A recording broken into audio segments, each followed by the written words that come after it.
देख रहे हैं स्वत्व समाचार। नीतीश कुमार के खास मंत्री अशोक चौधरी ने भूमिहार जाति पर टिप्पणी कर दी है, जिसके बाद से सियासी खेमे में हलचलें देखने को मिल रही है। जी हां, बता दें कि उन्होंने तो ये साफ साफ कह दिया कि इस जाति पर भरोसा नहीं कर सकते, क्योंकि लोकसभा चुनाव में इस जाति के लोगों ने नीतीश कुमार को वोट ही नहीं किया।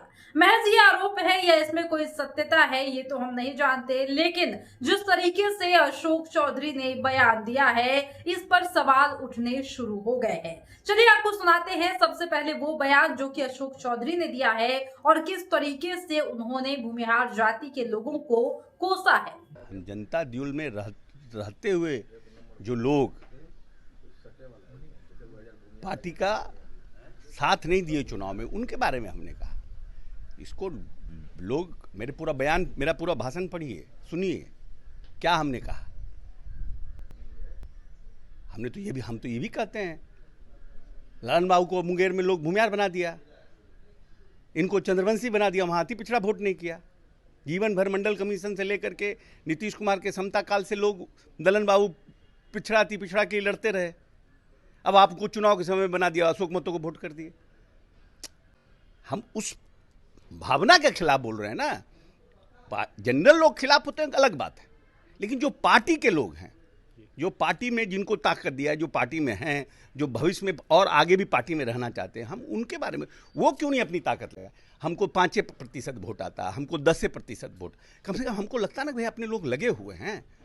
कोई जब सिंबल किसी पार्टी में मिल जाता है, मैं संगठन का आदमी हूँ, यूथ कांग्रेस NSUI से हम संगठन में छात्र राजनीति से संगठन में काम कर रहे हैं।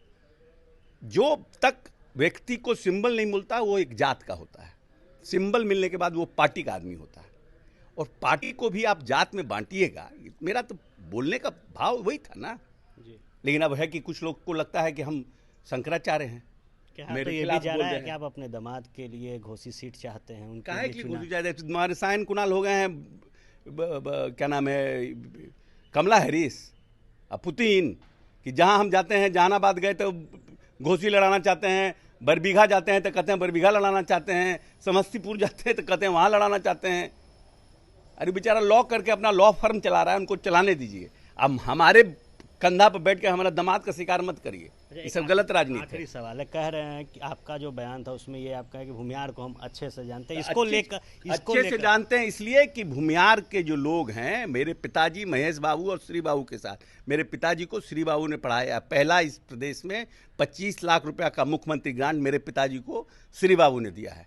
काहे के लिए? उन्होंने कहा कि लॉ कभी मत छोड़ना, राजनीति का कोई ठिकाना नहीं है, कि तुम जूता गौन कपड़ा पहनो और हाईकोर्ट में जाके प्रैक्टिस भी करो। मैं क्या कहा, मेरा भाव था कि हम भूमिहारों को बहुत अच्छी तरह से जानते हैं। हमने ये भी कहा कि मैं अपने बेटी का ब्याह किए हैं भूमिहार में। तो ये तो हम समाज के प्रति अच्छी बात बोल रहे हैं कि बुरी बात बोल रहे हैं? कुणाल साहब से बड़ा कोई प्रतिष्ठित व्यक्ति। तो सुना आपने कि कैसा अशोक चौधरी ने ये बयान दिया, जिसके बाद से सियासी जगत में हलचलें हैं और मीडिया ने जब सवाल किया तो किस तरीके से उन्होंने इस तमाम बिंदु को क्लेरिफाई किया है कि आखिर उन्होंने ऐसा क्यों कहा। उन्होंने ये कहा कि नीतीश कुमार ने इन लोगों के लिए इतना किया, लेकिन फिर भी ये लोगों ने नीतीश कुमार को लोकसभा चुनाव में वोट नहीं किया, और भी कई तरह के आरोप अशोक चौधरी लगाते हुए दिखाई दे रहे हैं। हालांकि बता दें कि इस पर विपक्ष ने भी रिएक्शन देना शुरू कर दिया है। फिलहाल इस वक्त की खबर में इतना ही, और भी ऐसे तमाम वीडियो अपडेट्स के लिए बने रहिए हमारे साथ और देखते रहिए हमारे चैनल स्वत्व समाचार। धन्यवाद।